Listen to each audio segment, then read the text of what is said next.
तर नमस्कार माझ्या भावांनो, तर आपलं सगळं ते विवेक तागडे ब्लॉग्समध्ये. आता असलं कडक ऊन पडायला लागलं होतं पावसाळ्यामध्ये, मग आपण पण कपडे एकदम कडक घातले पाहिजेत का नाहीत?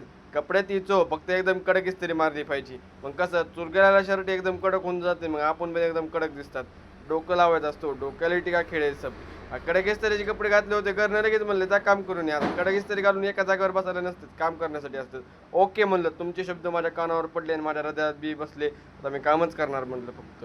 असलं म्हणून तो ऊन पडायला लागलो होतं पावसाळ्यामध्ये पण. मागच्या वर्षी काय झालं होतं, उन्हाळ्यामध्ये पावसाळा पडला होता. यावेळेस उन्हाळा म्हणला, पावसाळा 1 महिना तुझा कमी, आता मेच्या काय जास्त पडणार ऊन. अहो म्हणलं तुमच्या राडामध्ये आमचा भरता म्हणा लागला. बरं जाऊ द्या, ती विषय संपू द्या. आता तुम्हाला काल सांगितलं होतं मी, तुम्हाला दाखवतो ना आमचं मॅग्नेट करता. आमचं नाही हो, ते लोणच्याचं मॅग्नेट करताना माझं बी डोकं पागल झालंय बघा. मस्तपैकी मॅग्नेट करून झाल्यानंतर आता ह्यांना 15 दिवसासाठी कैद करून टाकायचं होतं. त्यासोबत आणखीन एक जणाला टाकायचं होतं. मस्तपैकी मम्मीने सगळं भरणीमध्ये सगळं लोणचं भरून टाकलं होतं. आता त्याच्यावर मस्तपैकी पावसाळा पडायचा नाही रे, तेल टाकायचं होतं. पावसाळा नाही, सॉरी चुकलं जरा. तेल टाकायचं होतं, मस्तपैकी तेल टाकून घेतलं. आता मम्मी म्हणली 15 दिवस यांना एकदम पॅक करून एका कोपऱ्यामध्ये ठेवून द्यायचं, उगा जाऊन खाऊन येऊ नको म्हणली. नाही तर काहीतरी तिसरा प्रॉब्लेम येईल, ती तुम्हाला मी सांगता येणार नाही मला ब्लॉगमध्ये.